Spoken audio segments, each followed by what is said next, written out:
नमस्कार सबों को। मैं ईरा मिश्रा मिथिलांचल संस्कृति चैनल में आप सबका स्वागत करती हूँ। सब बहनें, बहुएं, बेटियों को हरितालिका तीज की बहुत बहुत शुभकामनाएं देती हूँ। मैं मिथिला बिहार से हूँ, तो मैथिली में प्रणाम सब गोटे के। हम ईरा मिश्र अहाँ सबके अपन चैनल में स्वागत करै छी। मेरे इस वीडियो में हरितालिका तीज व्रत की कथा है। कथा पूरा सुनिएगा, ठीक लगे तो लाइक कमेंट शेयर जरूर कीजिएगा। हरितालिका तीज व्रत की कथा सभी को सुनना चाहिए। जो बहनें, बहुएं, बेटियां व्रत नहीं करती हैं वो भी इस कथा को सुन सकती हैं। इस कथा के सुनने मात्र से ही सुख, समृद्धि एवं सौभाग्य में वृद्धि होती है। कथा सुनने के पहले हाथ में एक फूल रख लें और बोले ओम उमा महेश्वराय नमः। कथा प्रारंभ। सूत जी कहते हैं, मंदार माला से जिस पार्वती जी के केश सुशोभित हो रहे हैं तथा जो शिव जी मुंड माला से अलंकृत हैं, जो पार्वती जी अत्यंत दिव्य सुंदर वस्त्रों को धारण की हुई हैं तथा जो शिव जी दिगंबर अर्थात वस्त्रहीन है, ऐसी शोभा वाले युगल पार्वती जी तथा शिव जी के आगे मैं नमन करता हूँ। मन भावन कैलाश पर्वत के शिखर पर बैठी हुई पार्वती जी कहती हैं कि हे परमेश्वर, आप हमें कोई ऐसा अनूठा गुप्त व्रत या पूजा मंत्र बताएं जो सरल हो तथा जिसमें परिश्रम भी थोड़ा कम करना पड़े और फल श्रम से अधिक मिले। हे नाथ, यदि आप मुझ पर प्रसन्न हैं तो कृपया बताएं कि किस तप, व्रत या दान से आप जैसे परमेश्वर जो अनादि अनंत हैं हमें प्राप्त हुए। शिव जी ने कहा, हे देवी, तुम मुझे बहुत प्रिय हो, इसलिए तुम्हें एक ऐसा व्रत बताता हूँ जो केवल मेरा है और अत्यंत गोपनीय है। जैसे नक्षत्रों में चंद्रमा, सब ग्रहों में सूर्य, वर्णों में ब्राह्मण, देवताओं में विष्णु भगवान, नदियों में गंगा, पुराणों में महाभारत, वेदों में सामवेद और इंद्रियों में मन श्रेष्ठ है। अब मैं तुम्हें एक ऐसा व्रत बताऊंगा जिसका उल्लेख पुराणों, वेदों और स्मृतियों में किया गया है। इसे तुम मन लगाकर सुनो। जिस व्रत के प्रभाव से तुमने मेरे अर्धासन को प्राप्त किया, मैं तुम्हें वही बताऊंगा, क्योंकि तुम मेरी प्रियतमा हो। शुक्ल पक्ष की तृतीया तिथियों को भादव मास में हस्त नक्षत्र से युक्त इसके अनुष्ठान मात्र से ही नारियों को सब पापों से मुक्ति मिल जाती है। हे देवी, आज से बहुत वर्ष पहले तुमने हिमालय पर इसी व्रत को किया था, उसके बारे में मैं तुमसे कहूँगा। पार्वती जी ने पूछा, हे परमेश्वर, आप ही के मुख से यह सुनना चाहूँगी कि मैंने उस समय यह व्रत क्यों किया था। शिव जी बोले, भारतवर्ष के उत्तर दिशा की ओर समस्त पर्वतों में श्रेष्ठ हिमवान नाम का पर्वत है। उसके आसपास वृक्ष से भूमि आच्छादित है। इन वृक्षों पर तरह तरह के पक्षी, पशु निवास करते हैं। गंधर्व आदि के साथ वहाँ अनेकों देवगण, सिद्धि प्राप्त साधुजन हमेशा प्रसन्नचित हो विचरण करते हैं। यहाँ गंधर्व लोग गायन करते हैं और अप्सराएं नृत्य करती हैं। पर्वतराज के शिखरों पर अनेक प्रकार के स्फटिक और रंग बिरंगे रत्न आदि भरे हुए हैं।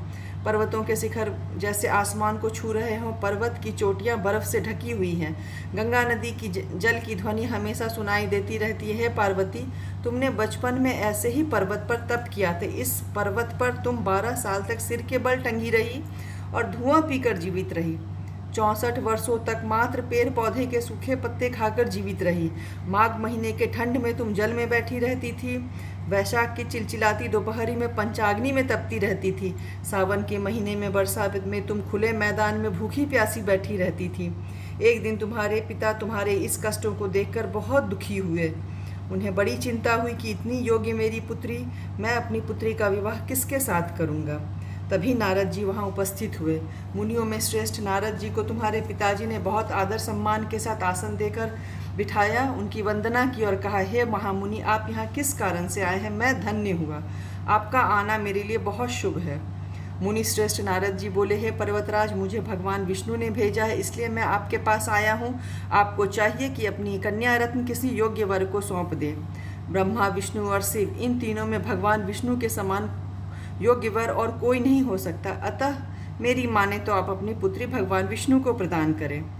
पर्वतराज हिमवान बोले, भगवान विष्णु ने स्वयं मेरी पुत्री को ग्रहण करने की इच्छा व्यक्त की है, तो मैं अवश्य उन्हें अपनी कन्या दूंगा।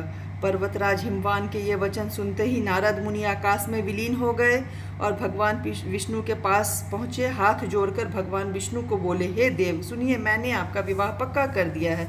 उधर पर्वतराज हिमवान अपनी पुत्री पार्वती जी के पास गए और बोले, हे पुत्री, मैंने आपका विवाह भगवान विष्णु से पक्का कर दिया है। पार्वती जी अपने पिता के वचनों को सुनकर बहुत दुखी हो गई और अपनी सखी के पास चली गई। सखियों के पास जाकर बहुत दुखी होकर बोली कि वह अपने देह का त्याग करना चाहती है। पार्वती जी के दुख भरे वचन सुनकर सखियों ने दुखी होने का कारण पूछा। तब पार्वती जी ने कहा कि मैं शिव जी का वर्णन पहले ही कर चुकी हूँ, पर मेरे पिताजी ने मेरा विवाह भगवान विष्णु से तय कर दिया है। मेरे इस विचार को मेरे पिता ने मानने से इनकार कर दिया है। उनकी सखियों ने कहा, आप अपने देह का त्याग ना करें, हम लोग आपको लेकर किसी ऐसे वन में चले जाएंगे जिस विषय में आपके पिताजी को ज्ञात ना होगा। और तुम अपने सखियों के साथ ऐसे ही वन को चली गई। दूसरी ओर तुम्हारे पिताजी तुम्हें नहीं पाकर तुम्हें घर घर ढूंढने लगे, दूतों द्वारा पता लगाने लगे कि मेरी पुत्री का किसी ने हरण कर लिया है। अचानक पर्वतराज को यह भी स्मरण हुआ कि मैंने नारद जी से प्रतिज्ञा की थी कि मैं अपनी पुत्री भगवान विष्णु को दूंगा। ऐसा चिंतन करते करते हिमवान मूर्छित हो गए।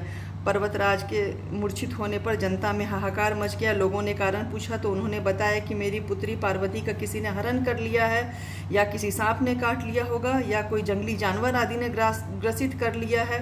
कहकर वो बहुत विलाप करने लगे। तुम्हें वन वन खोजने लगे। तुम भी वन में घूमते घूमते अपने सखियों के साथ ऐसे वन में पहुंच गई जहां निर्मल नदी बह रही थी। नदी के किनारे एक बहुत सुंदर गुफा था। तुम उसी गुफा में अपना आश्रम स्थापित कर लिया था। फिर बालुका से मेरी प्रतिमा बनाई और अपनी सखी सहित निराहार रहकर मेरी आराधना में लीन हो गई। फिर भाद्रपद शुक्ल पक्ष हस्त नक्षत्र से युक्त तृतीया तिथि के शुभ अवसर पर तुमने मेरा विधिवत पूजन किया और रात भर गीत वाद्यादि से मुझे प्रसन्न किया। मेरा आसन डोल उठा। मैं उसी क्षण उस स्थान पर प्रकट हुआ जहाँ तुम अपने सखियों के साथ मेरी पूजा आराधना कर रही थी। मैंने तुमसे कहा, हे देवी, मैं तुमसे बहुत प्रसन्न हूँ, जो इच्छा हो वरदान मांगो। तुमने कहा, हे परमेश्वर, यदि आप मुझ पर प्रसन्न हैं तो आप मेरे पति के रूप में मुझे प्राप्त हो। मैंने तथास्तु कहा और मैं वापस कैलाश पर्वत पर लौट आया। प्रातःकाल तुमने मेरी वह प्रतिमा नदी में विसर्जन किया और फिर अपने सखियों के साथ उस महाव्रत का पालन किया। तुम्हारे पिता हिमवान भी खोजते खोजते वहाँ उस वन में आ पहुँचे। वे तुम्हें खोजते खोजते बहुत व्याकुल हो चुके थे और तुम्हारे आश्रम के पास पहुँचकर मूर्छित होकर गिर पड़े। कुछ समय के बाद जब उन्हें होश आया तो नदी के किनारे उन्होंने 2 कन्याएं को देखा। उसमें से एक तुम थी। तुम्हें देखते ही उन्होंने तुम्हें अपने सीने से लगा लिया और बिलख बिलख कर रोने लगे। फिर तुमसे पूछे कि हे पुत्री, इस जंगली जानवर से भरे वन में तुम किस कारण आई हो? तब पार्वती जी ने कहा कि हे पिताजी, मैं पहले ही शिव जी का वरण कर चुकी थी, अपने आप को शिव जी को समर्पित कर चुकी हूँ, परंतु आपने मेरी बात टाल दी, इस कारण मैं इस बिहर वन को चली आई।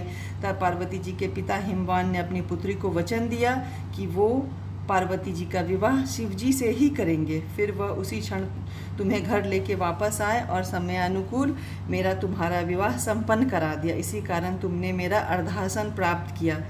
शिव जी ने पार्वती जी से कहा, हे देवी, मैंने तुम्हें जो व्रत बताया है वह सब व्रतों में सबसे उत्तम है। इसको करने से सब पापों से मुक्ति मिल जाती है और 7 जन्मों तक सुख और सौभाग्य की प्राप्ति होती है। इसमें कोई संशय नहीं। इति श्री हरितालिका व्रत कथा समाप्त। अब हाथों में जो फूल है भगवान के चरणों के पास रख दीजिए, या किताब हो तो किताब पर रख दीजिए। अगर कथा सुनने में अच्छा लगा हो तो लाइक कमेंट ज़रूर कीजिए। मैंने इससे पहले भी हरितालिका तीज व्रत पूजा से संबंधित 2 वीडियो डाले हैं। पहले वीडियो में मैं हरितालिका व्रत पूजा के नियम, पूजा सामग्री, व्रत विधि बताई है। दूसरे वीडियो में मैं पूजा विधि मंत्र सहित डाला है। लिंक डिस्क्रिप्शन बॉक्स में है। धन्यवाद।